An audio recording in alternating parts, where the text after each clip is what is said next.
আমাদের মতো অনেক মেয়েরাই আছে তাদের কষ্ট দুঃখ অন্যের সঙ্গে শেয়ার করে, কিন্তু মেয়েদের থেকে ছেলেদের কষ্টটা একটু বেশি আমার মনে হয়। কেন বলো তো? ছেলেদের মাথার উপরে অনেক চাপ, আর একটা সংসারের বা একটা ফ্যামিলির চাপ নেওয়া মুখের কথা নয়।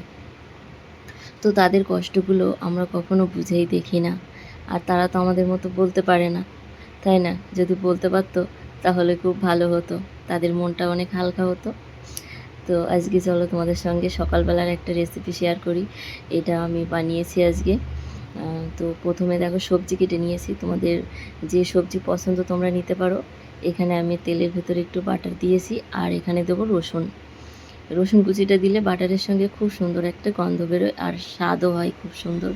এখানে আমি বিনস, গাজর আর নিয়েছি পেঁয়াজ। তো সব কুচি কুচি করে কেটে নিয়েছি, মানে একদম কুচি নয়, নর্মাল যেমন আমরা চাউমিনে দিই ওরকম করে কেটে নিয়েছি। আর একটু ভেজে নিয়ে তার মধ্যে দিয়ে দিলাম এখানে টমেটো, একটা বড় টমেটো কেটে দিয়েছি। তোমরা চাইলে সসও ব্যবহার করতে পারো, তো আমি এখানে সস দিইনি। টমেটো আর একটু আদা গ্রেট করে দিয়েছি। এখানে দিয়ে দিলাম একটু লবণ, যাতে টমেটোটা তাড়াতাড়ি গলে যায় আর একটু ভাজাও হয়ে যায়। তো একটু ভাজা করে নিয়ে দিয়ে দিয়েছি 3টে ডিম। তো ডিমটা কিন্তু এই সকালবেলা তোমরা সিদ্ধ করেও এটা গ্রেট করে দিতে পারো, বা এইভাবেও দিতে পারো। অনেকেই সকালবেলা ডিম খেতে পছন্দ করে, তো সেই জন্য আজকে আমি ডিম দিয়ে বানিয়েছি। তোমরা চাইলে ডিম ছাড়াও বানাতে পারো। এখানে দিয়ে দিলাম আমি হলুদ গুঁড়ি, আর হলুদের সঙ্গে দিয়েছি একটু অরিগানো, পিৎজা সিজনিং। তো এটা খেতে কিন্তু খুবই ভালো হয়, যারা পছন্দ করে অবশ্যই দেবে, দেখবে খুব টেস্টি হবে। এখানে দিয়ে দিলাম আমি একটু গোলমরিচের গুঁড়ো, একটু জিরা গুঁড়ো, আর একটুখানি শুকনো লঙ্কার গুঁড়ো। এখানে আমি আজকে কাঁচা লঙ্কা দিইনি, তো কাঁচা লঙ্কা ছাড়াই আজকে রান্না করছি। গোলমরিচ দিলে বেশি ভালো হয়। এখানে আমি এবার এই যে এটা দিয়ে দেবো, এটা হচ্ছে বার্মি চিলি। তো চালের আটা দিয়ে তৈরি হয়, এটা কিন্তু খেতে খুব ভালো, আর একদম সফট হয়, আবার ঝরঝরেও হয়। রান্না করলে দেখবে এতটা সুন্দর হয়, চাউমিন খেয়ে খাওয়া ভুলেই যাবে বাচ্চারা। আর চাউমিনের থেকে অনেক ভালো এই বার্মি চিলিটা। তো এখানে ইজিলি পাওয়া যায়, আমাদের এখানে অনেক জায়গাতেই পাওয়া যায়, তবে সুপার মার্কেটে গেলে ইজিলি তোমরা পেয়ে যাবে। এখানে একটু জল দিয়ে দিলাম, না হলে ছিটকে চলে যাচ্ছে কড়াইয়ের বাইরে, কারণ ভীষণ ক্রিস্পি হয়, মানে কুড়মুড়ে টাইপের। শুকনা তো, একেবারে শুকনো।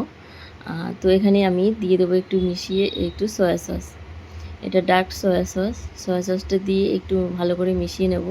খুব বেশি হলুদ দেবো না, এরকম সাদা সাদা দেখতে খুব ভালো লাগে খেতে। তার মধ্যে একটু কালারফুল সবজি। এখানে স্বাদ অনুযায়ী লবণ দিয়ে দিলাম, লবণটা দিয়ে ভালো করে আবার একটু মিশিয়ে নেব। আর একটু এর ভেতরে একটু বাদাম দেবো, তো বাদামটা ভাজতে ভুলে গেছিলাম, ফার্স্টে যদি ভেজে রাখতাম ভালো হতো।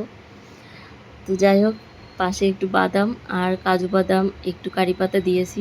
সেটা তোমাদের সঙ্গে দেখানো হয়নি, কারণ মোবাইলটা এত ডিস্টার্ব করে মাঝে মধ্যে, মানে বন্ধ হয়ে যায়, গরম হয়ে যায় প্রচুর মোবাইল। তো মোবাইলেই ভিডিও করি, কি করব বলো। তো ভীষণ অসুবিধা হয় মাঝে মাঝে, আর একটা মোবাইল থাকলে ভালো হতো। তো এখানে দেখো ভাজা এই যে বাদাম আর যে কারি পাতা দিয়েছি, এটা কিন্তু ফ্লেভারটা খুব ভালো আসে, আর খেতেও বেশ ভালো লাগে।